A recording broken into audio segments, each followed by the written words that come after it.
This episode brought to you by Oodle Noodle. Leaders of the taste, Oodle Noodle brings the flavor of 8 countries to the West, now with 17 locations, including Airdrie and, soon to be, a location in Calgary. Welcome into Battle of Alberta, Colorado Edition for Game 3.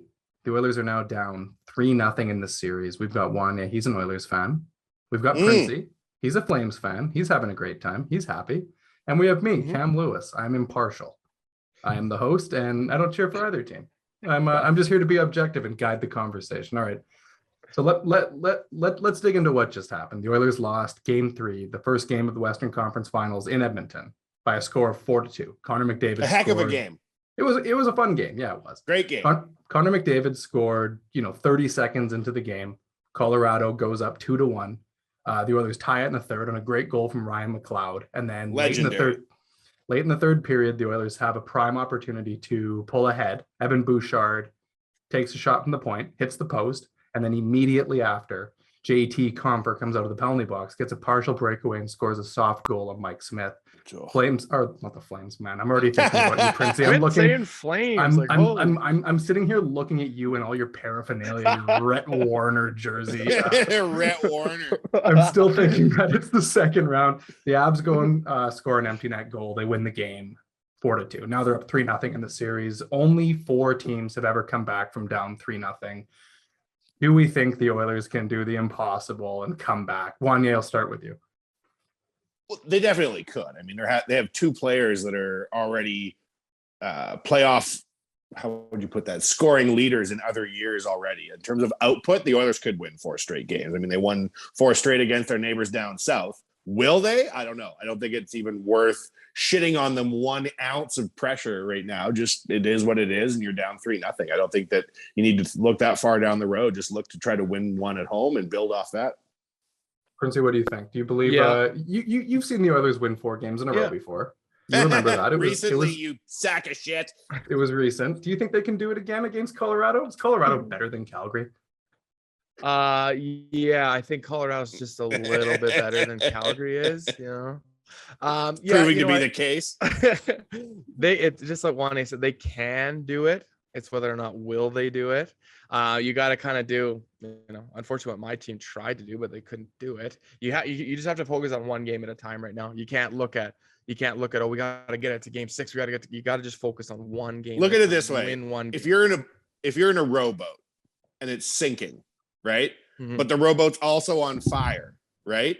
But the rowboat is like in water that's infested with sharks, right? So you got both the sinking ship, the ship on fire, and the sharks. You're not like, oh shit, I'm not wearing sunscreen. I'm going to die of cancer one day. You got like shorter term problems, bro, to worry about. Like your sinking boat that's on fire and the sharks. Can the Oil come back and win this thing in 7? Potentially. Let's worry about game 4. Let's worry about the sharks first. These little fuckers are going to eat us if we don't get our shit straight. Yeah. Yes, I think a key is if you're the Oilers, you really would like to avoid getting swept. And I think that's kind of where the focus lies. You want to it would have obviously been ideal if it was in game 3. So then you have the hope you can win the series, but you want to give your home fans 1 win to cheer about for sure. That's what you want. You don't want to give Flames fans the ammo that, oh, well, you got past us and then went and got swept. So, right? Who gives a shit what Flames fans think? I don't care. I don't care what my 16-year-old girlfriend is doing in 2022. We've both moved on with our lives. We're not 16 anymore. We're not a grade 10. Okay. We're adults. Good thing you clarified there. No, you know what I'm saying. I'm saying this is far in the past. And now, what do I care what the Flames fans are thinking? That was ages ago. We've all moved on. We're adults. Have you all moved on, though? That's my question to Oilers Nation. Have you moved on from the Flames loss? Well, I don't know. Kuhn thinks I just said I have a 16-year-old girlfriend present day. So obviously his fucking OS isn't working properly mentally. Jeez Louise. This is just a catastrophe wrapped in a disaster. That's life, though. That's life as an Oilers fan. We're not getting shelled, right? Like, I'm old enough to remember when we would play Colorado in the playoffs in the late 90s, early O's, and we would absolutely get the floor. We'd be mopping the floor with us, right? That's not the case right now. Game 2, you've got a 3-minute breakdown, which other than that, I thought was a very even game. And last night, I mean, they pulled even a 4-2 score. It doesn't belie the play of the game, right? No, it was a very the Oilers outshot the Flames in terms of at even strength by quite a wide margin. They had significantly more scoring chances. Cam. Sorry. Yeah, why are you saying the Did I say it Flames? again? You said Flames again. It's because of all your paraphernalia. Okay, I gotta move my window down and take you out of my screen because all I see is this Rhett Warrener jersey just taking up like half Rhett of my Warrener has desktop right no now. business being in the conversation of the 2022 Western Conference Finals. He is not involved, and yet we've said his name 4 times. So the Oilers outshot the Avalanche at even strength and had more high danger chances, but they couldn't get anything past Colorado's backup goalie. Yeah. Meanwhile, Mike Smith allows a softie, and that was kind of the game changer there. Oh, that was a backbreaker. But he made a lot of good saves. Mm-hmm. He made a lot of good saves last night, man. And it's hard to know how to pin the blame on a goalie like that who lets in a flub dubber every damn game, but also makes 5 alarm saves, right? Like, if you look at the highlight reel of Mike Smith's saves in these playoffs, you'd be like, damn. And what does he got, like a 920? Yeah, I was going to say, he's got a 920. 920. How can you pick holes in this guy? And yet he lets in a bloop duper every fucking 10 minutes, it seems. Yeah, I don't think the Oilers would have been any better off with Koskinen and net. I mean, Smith's the guy that got him there. He's had some ugly moments, some bad games, but by and large, he's been good enough. And even in this game, you allow 3 goals all told. 3 goals should be enough for the Oilers to win a game. Yeah, 3 goals against. You should be able to score 4. I'm not in the business of picking on Oilers, and I'm not in the habit of bitching about the Oilers, right? Especially in a year we get to go to the Western Conference Finals. We absolutely destroyed our neighbors down south. Rhett Warrener's in tears still over the whole situation. So it's not like I'm mad about the year that we're having or any of the players. Having said that, Darnell Nurse has been on the ice for a curiously high amount of goals. And even last night, firing the puck over the glass, penalty in the first. Like, they're just... I love him, and I'm happy that he's here, and how much money he makes is of no relevance to the conversation. But damn, Nurse, you've been involved in a lot of goals against. Yeah. At what point do you pull him out of the lineup though? Like I saw a couple articles and a couple people within Oilers Nation tweeting yesterday to lay off of him, like leave him alone, quit picking on him. But that's what I'm saying. I'm not here to shit on Oilers, no. But at the same time, it's I'd be remiss if I didn't bring up the fact. Isn't he been on for like 13 goals in the series? 11 of 13 or something like that. Isn't it? It's the conversations mostly on Woodcroft and the coaching staff, right? Because Nurse led the Oilers defenseman in ice time yesterday with 21 minutes, 28 seconds. And the discussion was, okay, like when he was suspended in the first round, Brett Kulak played a lot on the top pair with Cody Ceci in that game, and he did quite well. So why did Brett Kulak only play 15-34 in game 3 against the Avs, right? If Darnell Let's go back to my analogy, Coom, though, with the sinking boat, right? We got a lot of problems here. We're down 3-0. That's the Sharks. Then we got a boat with a hole in it. What's that? Well, the Oilers are now fighting injuries on numerous fronts. Yeah. You've got an injured Leon Draisaitl, who clearly has got another injury last night. You've got Darnell Nurse, who, for better or for worse, the quarterback of your entire defensive core, is playing with a visible injury affecting his performance.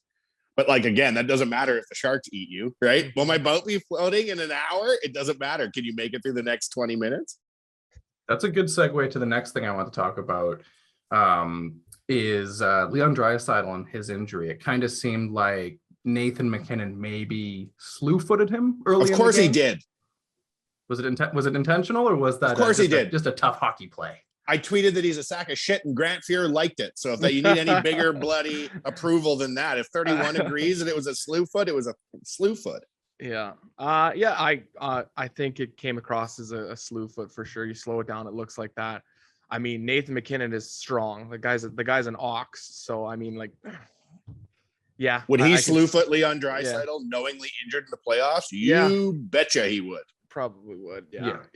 That's playoff hockey. And then also, speaking of playoff hockey, another thing we need to talk about is, so Evander Kane's going to have a hearing with the Department of Player Safety because 1 minute into the game, he gave Nazem Kadri, would you call it a hit from behind? It was called they call it boarding, didn't they? They called it boarding. He was given a 5-minute major for boarding. He stayed in the game, but the Oilers killed off that 5-minute penalty. Just to interject, when they killed off all those penalties in the first, I'm like, that is all the momentum we need to win this game. See, I'm kind of on the other side with that. Like, I thought, wow, that's really impressive. They killed that off, but the stadium was so loud after McDavid scored his goal, and it felt like since they were defending for 5 minutes straight after that, it kind of sucked the air out of the balloon. it kind of killed the early excitement of the McDavid goal, and it turned into, okay, now we're playing to not lose rather than playing to win and keep the pressure on, right? And then immediately after that 5 minute, there was a 2 minute again that they killed off. That was the Darnell Nurse delay of game. So the Oilers wound up killing over the glass. Darnell, you're killing me. Yeah. 7 minutes of penalties. The Oilers killed in the first 12 minutes of the game, and weathered it up 1-0. You'd think that game is a lock. That's what it looked like. It looked like the Stars were in their favor after they killed 7 minutes of penalties. Right. But I thought it was a momentum killer. I saw you come out, you score 30 seconds into the game, you ignite the crowd, get it going, and then that happens. And you can't sit here and say that he didn't mean to do it. It was a. But they successfully killed it off. They no. I just scored 3 goals. Imagine if Kane doesn't go do that, and you're still carrying that momentum into the next shift and whatnot. So I'm not going to say it killed it, like immediately destroyed it, but it brought it down big time, right? And like I was saying, you can't sit here and say, I don't think Kane meant to do it. It was a hockey play. No, you get taught that in peewee hockey. You don't do that. You don't hit somebody from behind that far into the boards. Whether he meant to do it or not, he's got the reputation behind him. He's probably going to get suspended. That's a play. Now, will Kane get suspended, and then will that alter the depth of the Oilers? What you're talking to me about is how my leaking boat is also on fire. Yeah. Right? Well, it's probably not good for the Oil long term if Kane gets suspended. We needed that depth scoring, but we got bigger problems right now. Kane being booted.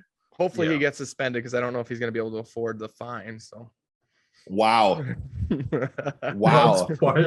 I guess we have no lines to cross on this show. Not with the Vander Kane. Printzy, that was a big one. That was a shot fired. That was a rip. Well, I think the one thing for Oilers fans that might be kind of frustrating is, so Kane gets the penalty. I think it was a justified penalty, more than fine to call that for 5 minutes. But it's frustrating for the Oilers to see McKinnon, and as Wanye said, it's pretty obvious that was an intentional slew foot. And then also in game 2, Gabriel Landeskog took Kyler Yamamoto out, and there was no penalty there. Yamamoto doesn't play in game 3. We don't know if he'll be back for game 4. So, Evander Kane's going to get his lumps for that play, but the Avs themselves have faced no repercussions on what they've done to the Oilers, and that's a justifiable reason to be upset. Like, the penalty differential in this series is massive. Look at the injuries just piling up, boys. Oh, no. Oh, no.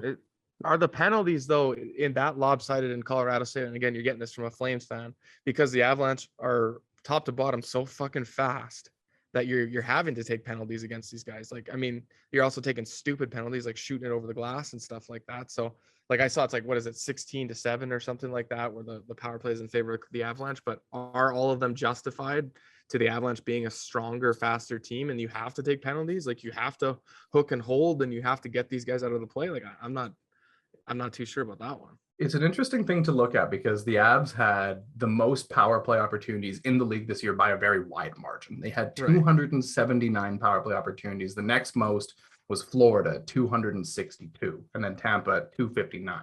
Right. So, like you said, is it, Colorado's just good. They have the puck all the time. You got to get penalized to stop them. Or does the league really like Colorado?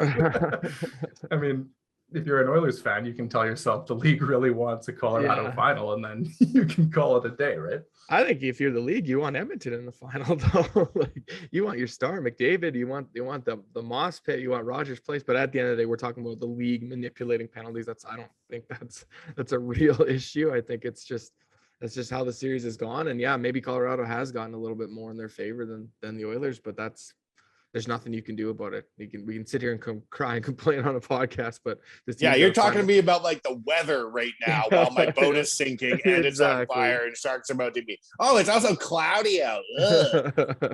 They just got to find a way to win, man.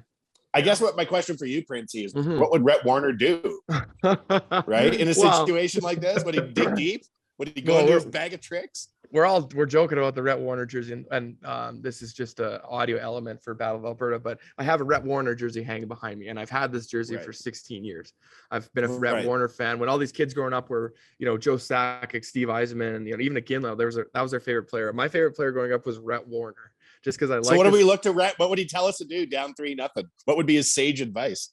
Pound whiskey, because I met up with the guy at at the suite at the Saddle Dome in Game 2. I went to a suite with a bunch of ex-NHL players, and in comes Rhett Warner. And like the guys that are with me are like, stay composed, Printzy, stay composed. They're like, don't fangirl.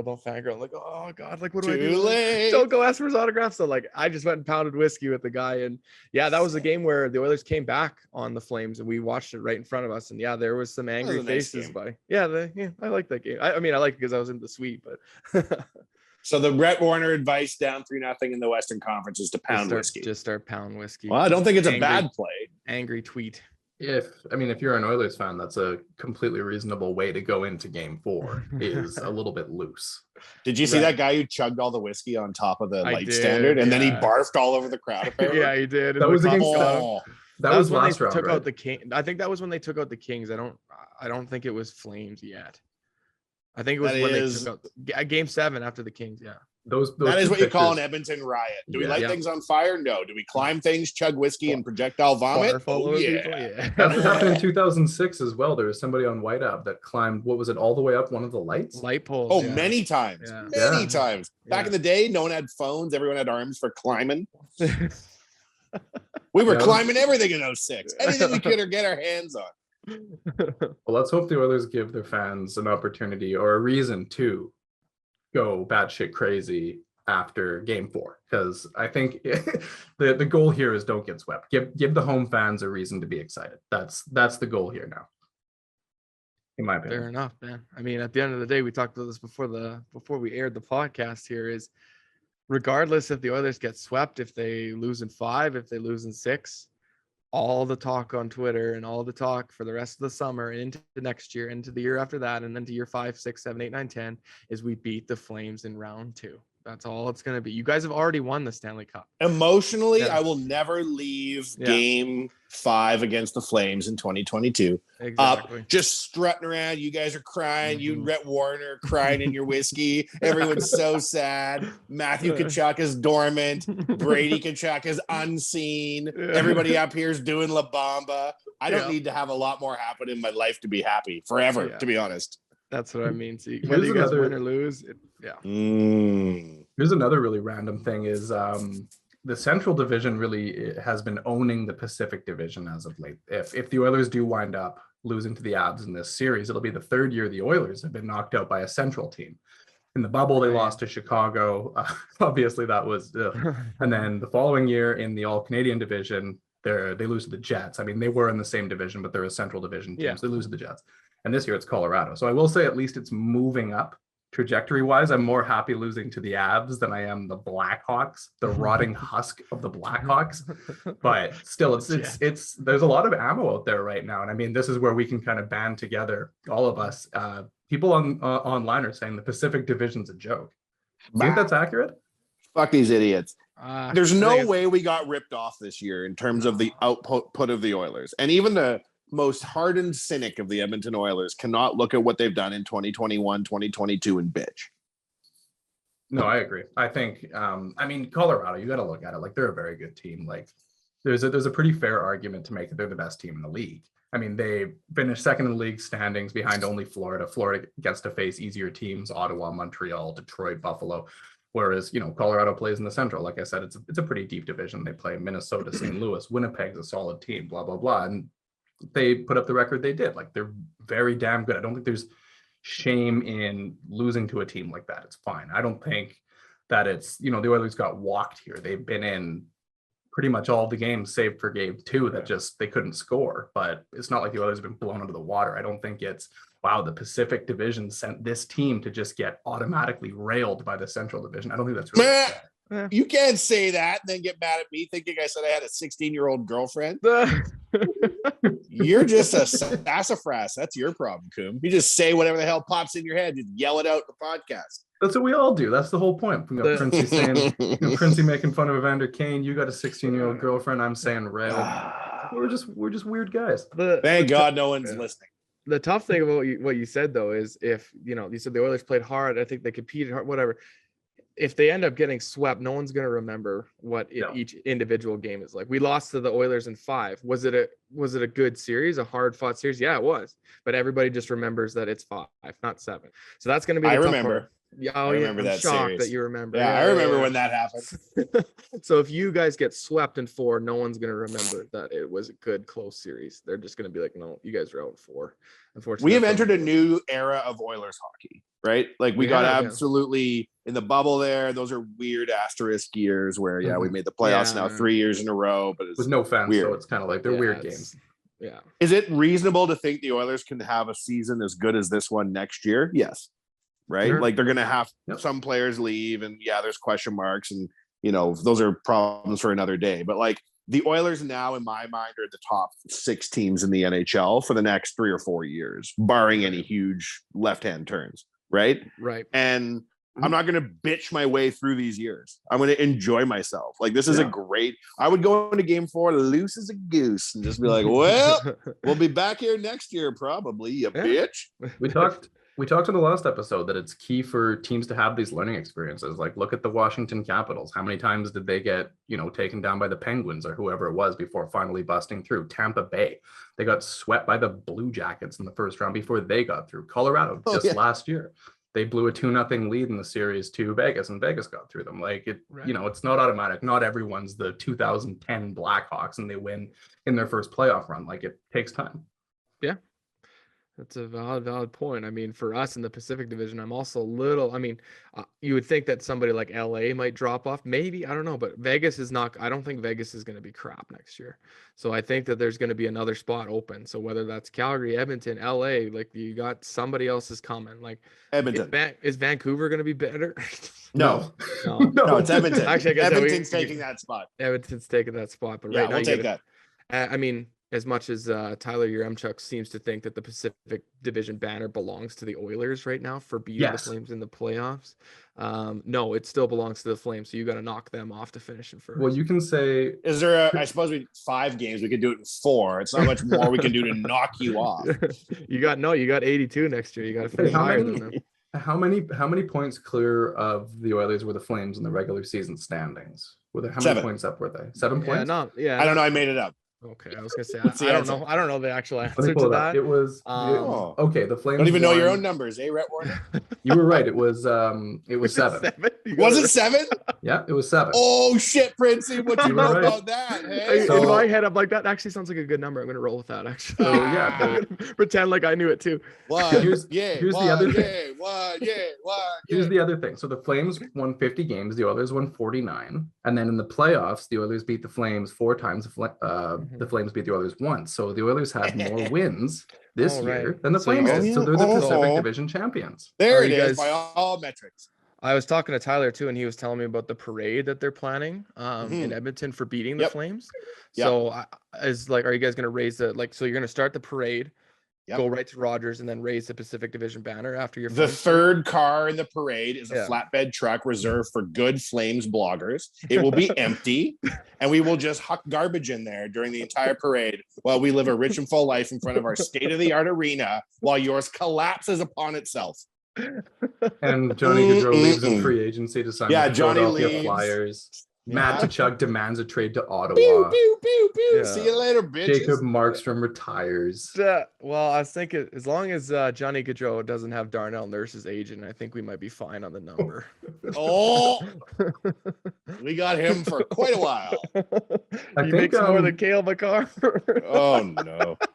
So one thing I wanted to mention is, so what should happen now is there should be a Stanley Cup, but then also some other kind of trophy as well for the last standing Canadian team. Agreed. Interesting. So this year Edmonton would have won the Canada Trophy. What's the name of that trophy, I wonder? Who do you want to name it after? What's very Canadian to give the trophy its name? What do you think? Who would we name that after? That is a good question. Maybe how about Jackson Bieber, Jeremy Bieber's other son? You could name it the Kevin Jackson Lowe Bieber Cup. 6 Stanley Cups. Yeah, knows a few things about winning. Rhett Warner have 6 Stanley Cups, Printzy? I can't remember. He's got 2 Stanley Cup final losses, actually. Oh, those are even harder trophies. One in Buffalo and one in Calgary. Did he ever win the Jackson Bieber Trophy for best Canadian team? Was he ever part of one of those? Yeah, in 2004, Calgary Flames. Oh, they did. That's the last time. That was the last time the Flames were the last team standing, right? Last Canadian team standing. What about 15? Oh, they beat the that- Canucks that year, and then Yeah. but I No. feel I like have maybe these like gaps in my memory of how the Yeah. rest of the league did because we were so underwater the Yeah. entire time. It's like playoffs. That's no business of I mine. know, it's How like are we it's- doing in the draft lotto? It's hard for both of us to not be like, oh man, like I've been watching so much playoff hockey, but it's not our own team. Like I've never been, and this isn't even my team. Like I'm sitting here invested. I'm like, oh, it's an Oilers game night. I have to like clear my schedule to watch the fucking game because I have to podcast the next day. as an aside, so Calgary was not the last remaining team in 2015. They lost in the second Montreal? round in 5 games to the Ducks, whereas the Montreal Canadiens I thought so, lasted yeah. 6 games against Tampa. Right. And also in 2015, something special happened to the Edmonton Oilers. What was that? They won the Finished draft on- lottery that year. Oh, right. Mm-mm-mm. Wasn't it 7 years ago last night? Yeah, it was about that. Yeah, it was That's insane.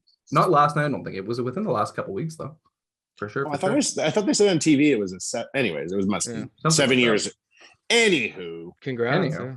So yeah, well, Connor, you're doing it big, buddy. You're in the Western Conference Finals. By every measure, you've had an excellent year, regardless of what happens Yep. next game. fantastic. Oh, that's another thing is we're gonna learn soon who won the MVP, the Hart Trophy. Right. I think the Selkies tonight, and then MVP should be following. Yeah. It's And weird we- how they do the releasing of the winners. Hey, it's like Yeah, I Hanukkah, like know. 8 crazy nights. Like, Yeah, I know.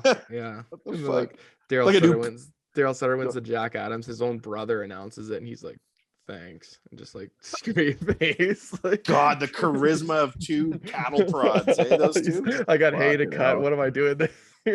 He doesn't give a shit. Oh, I can't believe you pulled me in off the field for this. I think one of the You know worst we've got things- hay to cut. one of the worst things that could happen to Oilers fans is if they get swept by the Avs and then shortly after Austin Matthews Oh, wins the yeah. Hart Trophy. Yeah, it could Just I about happen. don't so. feel 60 goals. anything bad can happen to us right now. We've had a good year. Yeah. We've been given enough sugar from the NHL tree that no one can really bitch. Even if Matthews wins MVP, who gives a shit? How does that sound, Austin? Yeah, it's been a good year for Edmonton. We really can't complain. As we said, the Oilers are the We won the battle of Jackson Alberta champions, Bieber. Like, what do you Yeah. want? the last Shit. standing Canadian team, and that's Yeah. what you play for, Oh yeah. right? That's what I'd play for. When McLeod scored that goal last night, I was like, That did was he sick. just put himself on a ledge with like Descharnets for role-playing Oh, Oilers who yeah. score massive goals? And then he was robbed of his legendary status. Yeah. Bouchard would have had if that shot Oh, had been to the yeah. side a little bit more, he would have made himself a big deal here. The That bit- post yeah. to the softie against when the guy comes out of the penalty box. Oh, Yeah. That's But why I Daryl- love hockey, Daryl though. Cates- mhm. Daryl Cates, Right? you mean? Yeah. But that's why I love hockey. Like, you can have the game going one way, and then you get like these ridiculous bounces or some crazy shit happens. And when it's the Oilers that score a goal that maybe should have been called back, you're saying to yourself, well, I've seen this go against us so many times. Like, the breaks in hockey are so insane, and the Yep. impact of them can't be understated. Like, to have somebody go off the post like that and then have that sequence of events, the odds of that are astronomical, but this shit happens all the time. Yep, it's amazing. It's literally just a game of millimeters. It's the Like that best shot- game in the world, man. That shot is a little bit more to the side. Bouchard has a beautiful post and in snipe. The Oilers are up 3-2 with 5 minutes left, and it's a completely different world. Yeah, I've never experienced it before, like a kicking goal or something like that. You've Yeah, never well, shit experienced- happens. What do you want me to tell you? You've never dealt with a high low of emotion roller coaster watching Calgary Never. Flames hockey ever before. Never. Never. No. Like I No. said, Twitter's been such a joy to be on the last week or so. Truly, it is not. It's been just, No, it's not. It never. Truly, it is not. Most of us are having a good time, but boy, oh boy, there are some people out there Oh that my need to have a God. fucking Coke and a smile because it is dark.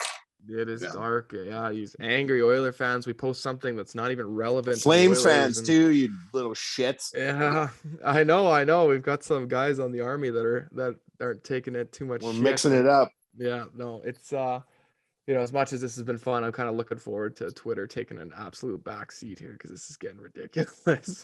Well, we got, at the very least, we have one more. So we will be back after. Here's the thing, no, but one more with Twitter, you don't, because you No, guys it are never gonna is. you're gonna get swept, and then they're automatically gonna revert back to, oh well, we beat Calgary, so that's all that matters right now. Like, Yeah. Nation Dan's gonna write articles, Zach's gonna tweet about it. Tyler's Princey, gonna we've tweet been about doing the this parade, since like, 2007. This is nothing new for us. this is new to just- me. We live in this toilet 24/7, 365 for the better part of 15 years. Yeah. Yeah. No matter what happens to the Oilers in game 4, no matter what happens with Colorado, the focus is solely going to be on winning the Battle of Alberta. And you guys are going to have to deal with that all summer and all next season. We're going to issue commemorative coins from the mint. There'll be a new toonie that just shows Matthew Tkachuk chewing in his mouth guard and being sad. That's the front of the new toonie. We had Matthew Tkachuk on Missing Curfew, and he said that both fans in the Battle of Alberta are extremely ruthless. He said, but Oiler fans are a different kind of level. He said that in the stadium, they do what they do, but he said they will come up to you on the street and like try to fight you and like try to talk shit to you. And then he's like, that just doesn't happen in Calgary. Try to fight you. There's Matthew Tkachuk. I'm gonna go kick his ass. Exactly. Okay. Like, oh my Jesus. God, you Oiler fans, man. Like, oh my God, that is just embarrassing. We're Edmonton. It's a bit of an insane place. It is, yeah. It is. But Just it's that's been fun. objective. For the time that I've been up there, it was really fun. I had a good time up in Edmonton. Well, let's hope that times are fun up in Edmonton on Monday night as they play game 4, and let's hope for a win so we can have a good vibes only Battle of Alberta Banter Colorado edition on Tuesday morning. Yeah, that's the goal. It's an honor going through this with you boys. I'm not It gonna is. lie. It's been fun. It has been fun. We're living our lives. Yeah, we're not working in a steel mill here. Like, No. We're not building cars, man. Like, we could all be working at a car place together on the line. I feel like we'd be having the exact same conversations with each other, just nobody'd be listening. And no one's listening now. They're listening, trust me. When I get DMs about me making fun of Woody's suit last episode, so that means people are getting threats. I'm gonna kick Matthew Chuck's ass, and then they're gonna beat you up. Suits are amazing. What are you talking about? The fact that you have the sack to come into a city where we're threatening Flames in the street and knock a podcast out in the moss pit is impressive. Well, you know, if you guys remember my story, I walked into the media suite wearing a Flames hoodie. I ain't scared of nothing. I respect. Didn't Stoff try to tell you off too? He tried to strangle me. The gatekeepers. The gatekeepers. Oh, Bob Stoffer. Oh, Bobby Stoff. No one's scared of you, Bobbert. I was a little bit. It was a little, not just a little bit. Reasonable. Yeah. So we'll see you guys all back here on Tuesday AM. Let's go, Oilers. Could be the last one for a bit. Cam, what are you doing? Yeah, what are you doing? I've been sitting still for like half an hour now. I gotta move. You are on one over there. Okay, let's wrap this. That's why we don't have a video element to this show. Shit. This thing will be going straight to CSIS. Yeah, you and your 16-year-old girlfriend. You son of a gun. All right, that's a perfect spot to end off on. Best wishes, everybody. Thanks for listening. See ya. That was good. Okay.